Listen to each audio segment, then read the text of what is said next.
Over the last few days, you may have heard of the Uber files. What are they and why should you care? That's what we're here for. The Uber files are a set of more than 120,000 documents, including memos and WhatsApp chats by company executives, which were published by the International Consortium of Investigative Journalists. The ICIJ is a network of independent newspapers and journalists across more than 100 countries. They made headlines when they published the groundbreaking Panama Papers in 2016, and their members include newspapers such as The Guardian and The Indian Express. The Uber files show how the company and its CEO, Travis Kalanick, influenced governments across the world to their own benefit. The techniques involved included lobbying, deception, bribery, and even violence. The company and its executives had secret meetings and contact with several important figures, including six British Conservative ministers, Irish PM Enda Kenny, Israeli PM Bibi Netanyahu, now President Biden, and most notably French President Emmanuel Macron. The controversial Kalanick had a very close relationship with Macron. In 2015, local French taxi drivers went on strike to protest against Uber and how they were taking away their market, as well as using illegal unlicensed taxis. Macron, who was then the economy minister, had assisted Uber when they ran into trouble with tax authorities. Now he brokered a deal between the Socialist Party, who was in power, and the Silicon Valley giant. Meanwhile, as Uber drivers began to be targeted in violence across the country, the CEO refused to help them. Instead, he suggested that this could help them gather sympathy and support, saying, "Violence guarantees success." This was part of a plan on the company to weaponize drivers and, quote, keep the controversy burning.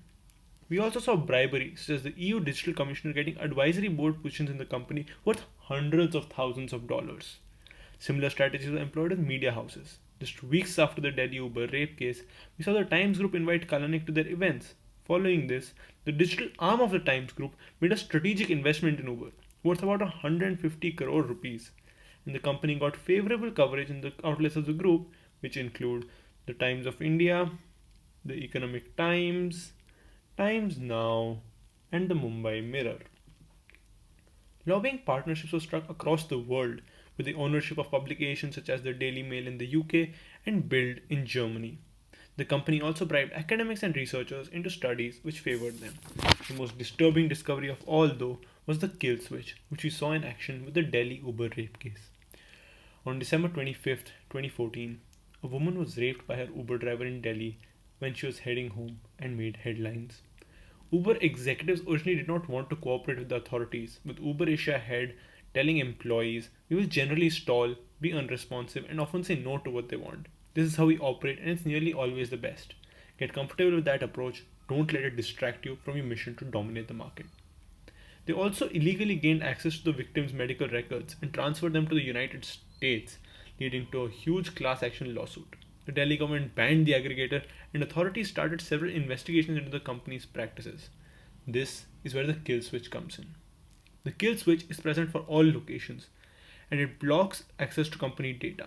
This meant that even though police searched the computers, they could not find any data, representing a shift in the company's policy, with Uber manager Rob Vanderwood saying, "What we did in India is have the city team be as cooperative as possible and have BV take the heat."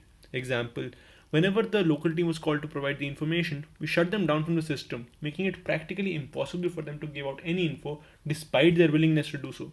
The strategy worked, with the Delhi High Court lifting the ban in 2015.